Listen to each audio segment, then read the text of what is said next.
Black Ops 6 ray gun versus Cold War ray gun. In today's video, that's exactly what we're going to be doing. We're going to be taking up the Black Ops 6 brand new ray gun that we have inside of the game against the good old Cold War overpowered beast that is in that game. Now, I'll be breaking this down into three different categories, from way of obtaining to looks to then gameplay and damage altogether, and then deciding which one is the best one in my opinion. Now, obviously, ever since Cold War, we have seen two different iterations of this in two different modes in a way. We had Vanguard Zombies, which we won't be looking at in today's video, or Modern Warfare 3 Zombies, which is also one that we just will not be comparing. So this is specifically Cold War Zombies and Black Ops 6's versions. Also, something I need to point out, I might make mistakes in this video. This isn't that 100% accurate information. This is just from my own experience using these guns, and the way that I did this was to make it as accurate to an average person's experience with the ray gun as it would be. So the first thing that we're going to be looking at is the way of obtaining it. The first one that we're going to check out is Cold War Zombies. There are multiple ways that you can actually get it there. There's the mystery box, side Easter eggs, like for example on the Machine at the Dance Easter egg, Ronald Reagan, which you can actually obtain from on Forsaken if you complete his little side Easter egg challenge, or actually Ronald Reagan on Outbreak, which,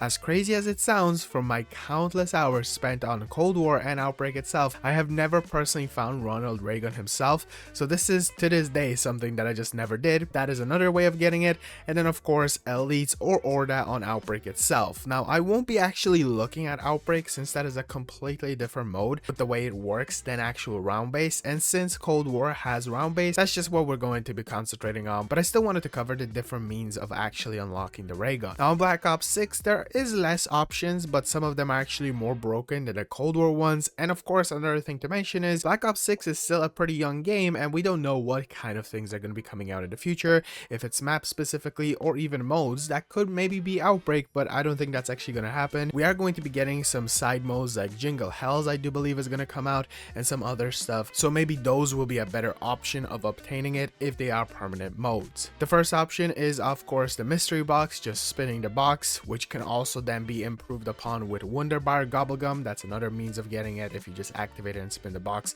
you could get the ray gun from it. Doing side Easter eggs similar to the dancing one, but on here is the bowling Easter egg on Liberty Falls, and then the boat Easter egg on Terminus Island. Also could potentially reward you with the Wonder Weapon, or also completing Samantha challenges. This one seems to be extremely rare, but I have heard my friends get it before. And lastly, just for completing the main Easter eggs on maps, which I do believe is going to continue into the future, you're almost guaranteed a ray gun from doing the Easter eggs. I'm not entirely sure if it's on 100% rate, but it does definitely happen. Now, this category won't be getting any points or anything like, oh, this is better or that's better. Honestly, again, since Black Ops 6 Zombies is specifically still so young, I think that's unfair, but I still felt like mentioning the different means of getting it, as it's not as it was in the past on previous Zombies games where it was like, oh, just spin the box and you'll get the ray gun. There was realistically no other means of getting it apart from the mystery box. Now we're going to be checking out the looks of the ray gun, because surprisingly, these two versions are actually drastically different, and Black Ops 6 is a bit more different than anything, but we're gonna get to that. First of all, let's look at Cold War Zombies again, and this ray gun honestly is very damaged. It has seen better days. It has a lot of scratches, a lot of dirt marks, and just doesn't look super clean, but it still doesn't look bad. Just because it has experience on it and wears and tears kind of adds life to it in my opinion, and makes it seem like, oh, this really did come from the Dark Ether. This place, that everything that comes out of it seems to be different than what we've seen in the past, but obviously the ray gun is still the same. I do believe Black Ops' 4 version of the ray gun, I tried to research if it is exactly the same. I saw renders by Rizomade that have the exact same look of Cold War Zombies, but then in-game screenshots from what I checked out seem to be missing some stuff for the ray gun in Cold War and then Black Ops 4, so I'm not 100% sure if they're the exact same, but it does look like it came from the Dark Ether, which I really do like. Also, on top of this, it just looks like the ray gun. Of course it does, but it has some new added notches to it, and again, as I said, those wears and tears that we mightn't have seen really in the past. Now specifically, it's just this one notch that I did notice some ray guns don't have, and I do believe this is the exact same version that they just slapped into Vanguarded and also Modern Warfare 3 Zombies, so this version did stay for quite some time. Now looking at the Black Ops 6 ray gun, stuff is a tiny bit different on here in many different ways. First of all, this is probably one of the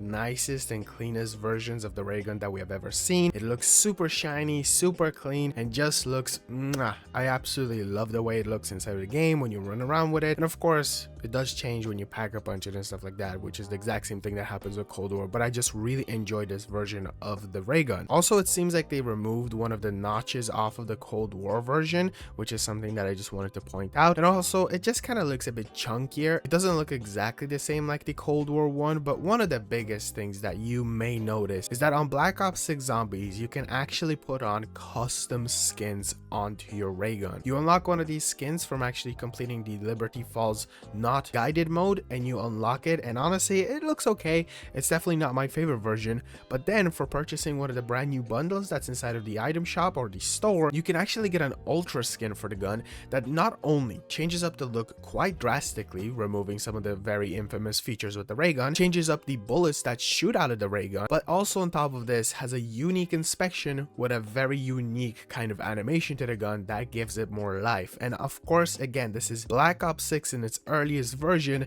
that we are playing right now, or well, not the earliest, but at least the earliest version of Black Ops 6 Zombies with the ray gun. It hasn't received any nerfs or buffs since the release of the game as of right now, so from what I can see, I'm pretty sure we're gonna get some absolutely insane weapon skins onto the ray gun. As per usual, Call of Duty loves to release stuff that's, I guess, crazy, but not as crazy as it gets later on in the game's life cycle. Now, Treyarch did start pretty crazy straight off the bat with some of these skins, but I still think that the ray gun will receive some insane ones. So comparing it to Cold War is almost unfair with the way it looks, just because Black Ops 6 offers you so many options. But if we are going to be choosing which one is better in the way it looks, I just have to go with Black Ops 6. Now, the reason for this is just because it looks so freaking nice, and honestly, just the visuals on it are so much better than they did look on Cold War Zombies. For obvious reasons, Cold War Zombies had an awful development, but still, if we're comparing, gotta go with Black Ops 6. But now we're gonna be getting on to the fun part, and that is the gameplay or the damage of the gun. Now, the reason I'm including the gameplay is because this includes like fire rates, the sound of the guns, and then of course the damage that it deals. And this part of the video, I need to put a disclaimer out there because I know there will be people in the comments telling me that I'm incorrect. The stats that I have were gathered personally by me with the way I was playing the game. The way I went about testing this was specifically using the ray gun from around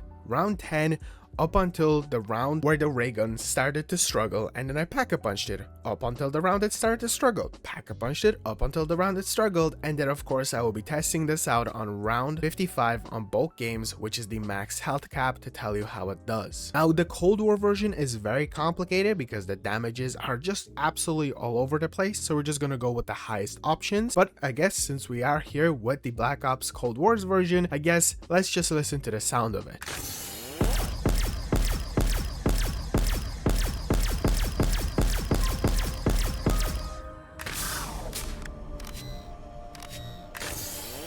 Now, I gotta say, this version of the ray gun does sound very different from different versions that we have seen. More specifically, different from like the Black Ops 3 version, because that is one that's engraved in my brain. The fire rate on it is just relatively quick. It's nothing incredible and feels like a ray gun fire rate should be, where it isn't too overpowered. Now, I was actually able to obtain this ray gun on round 10 inside of Cold War, which was not as easy as it may sound because I don't have a Wonder Bar Gobblegum inside of Cold War, so this is more challenging. But without any pack-a-punches on its own, it deals around 1000 damage and up to 2000 splash damage, so a range between 1000 and 2000 damage. It was doing relatively well from like round 10 when I obtained it up until round 18, when unfortunately it started making crawlers and started to struggle, but I decided to push through a bit more. Quickly jumping over to Black Ops 6, stuff is a bit more different. First of all, let's listen to the sound of it.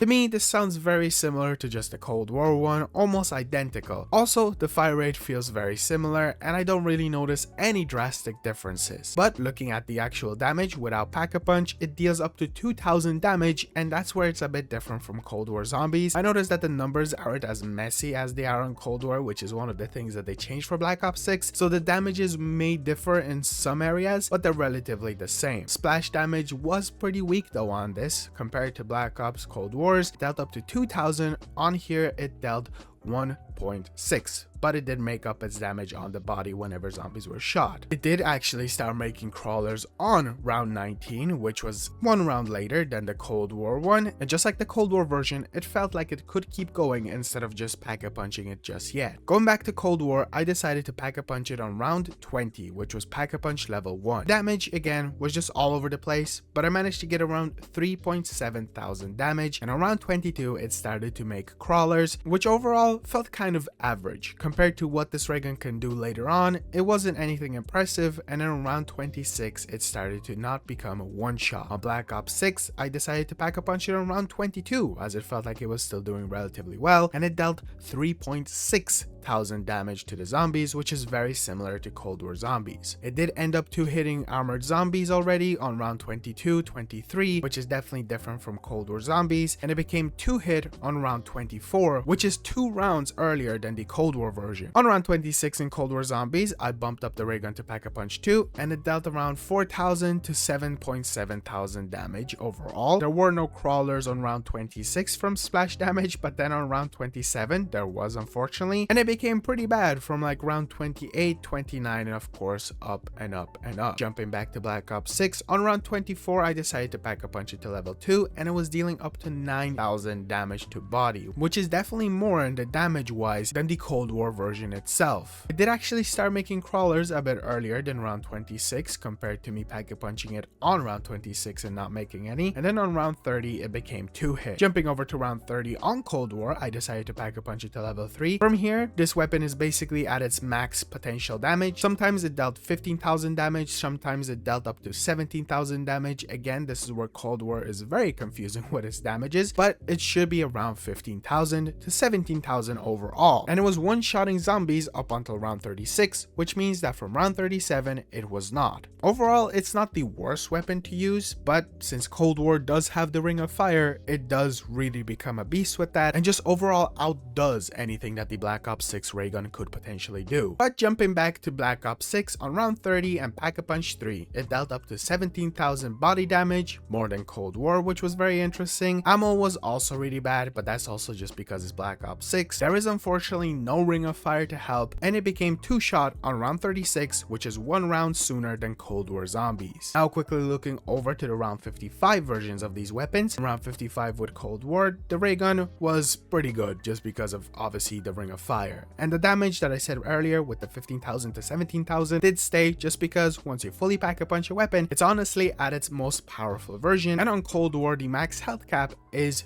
50,000 health, similar to Black Ops 6, which we will be jumping into right now, which on round 55 it was dealing its 17,000 damage, or at least 17.2 thousand damage, and unfortunately there is no Ring of Fire. So is the ray gun good to use on round 55, or at least 55 and up on Black Ops 6? Hell no. This thing is in no way a good wonder weapon, and the thing is, it's very similar to the version of Cold War, because Cold War's version is basically almost identical to the Black Ops 6, but the only difference is the fact that Cold War Zombies has a Ring of Fire, which really makes it probably the best wonder weapon we have ever seen in any zombies game, and will go down in history as the best wonder weapon to use.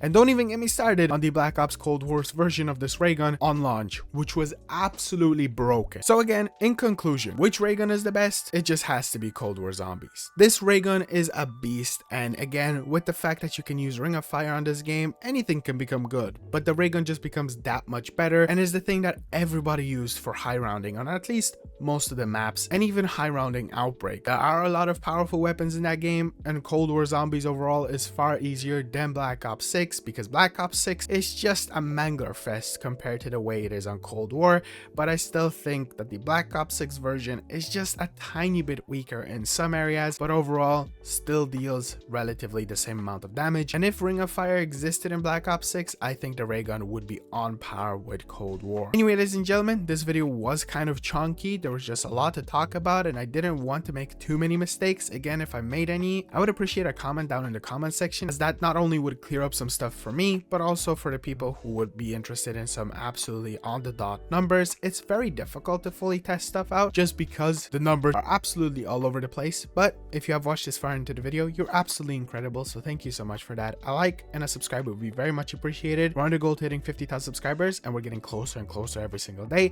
and a like would be very much appreciated appreciate it, as that does really help out the YouTube channel. Thank you so much for watching. I'll see you guys in the next one. Peace out.